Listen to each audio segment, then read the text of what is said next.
Good evening, Professor. Today we're going to be doing chapter 10 and 11. This is the week 7 presentation, and it's on budgets and financial control. And of course, my company being Microsoft.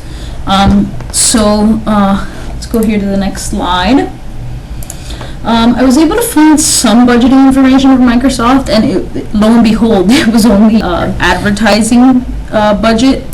And we were able to see here that in 2000 and, well, in comparison, you can see, like for example, with Apple, you can see them increasing their, here, let me bring up my laser, sorry. You can see them increasing every year their advertising revenue. And then, interestingly enough, if we look at my company here in comparison, you can see that they had a slight increase and then decided to decrease, and now in 2013, you see how many millions they're spending. They're spending over $2.5 million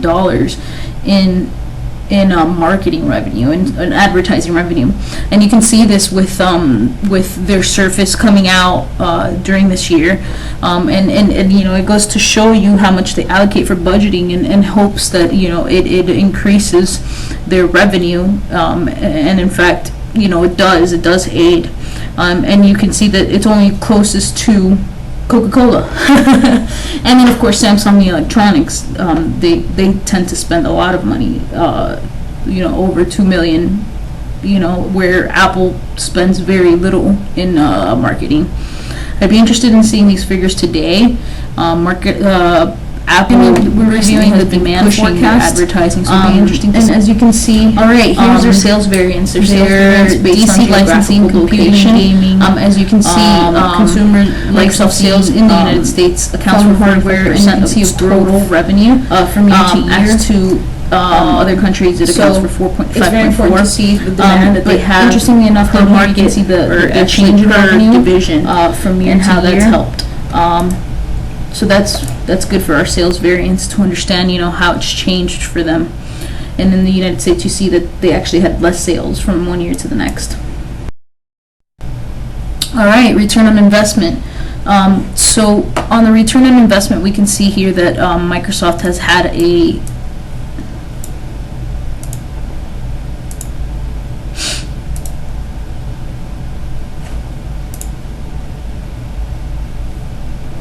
Sorry, you can see that Microsoft has had, I thought presentation stopped, has had growths every year, and then all of a sudden here in 2015, you can see that they kind of hit an all-time low.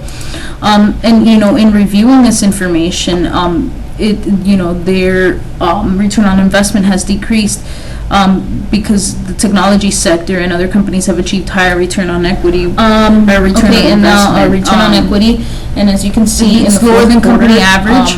Microsoft, this is due to like a lot of deterioration in their net income of shareholders' equity. You can see here the change that was lower than the company average as well. Coming along, but return on equity decreased compared to previous quarters due to, again, the deterioration in their net income. Wise, you can see that it kind of. But within the technology sector and other companies, they have achieved higher. So maybe they have upcoming achieved higher. 16, they'll have a change in that. While the return on equity total ranking was deteriorated compared to previous quarters, as you can see here, from 129 to 22, and as you can see where they're ranked in the industry, you can see they're number 5, so that's not so bad. But then as far as sectors, they're 32, and as far as S&P 500s, they're number 221 on return on equity. And here you can see their lowest has been 11.12, and their highest has been 5.1 in 2007. And their lowest, of course, was in 2004. Here you can see. So they're not doing bad, you know, based on the economy and based on trends. Sorry.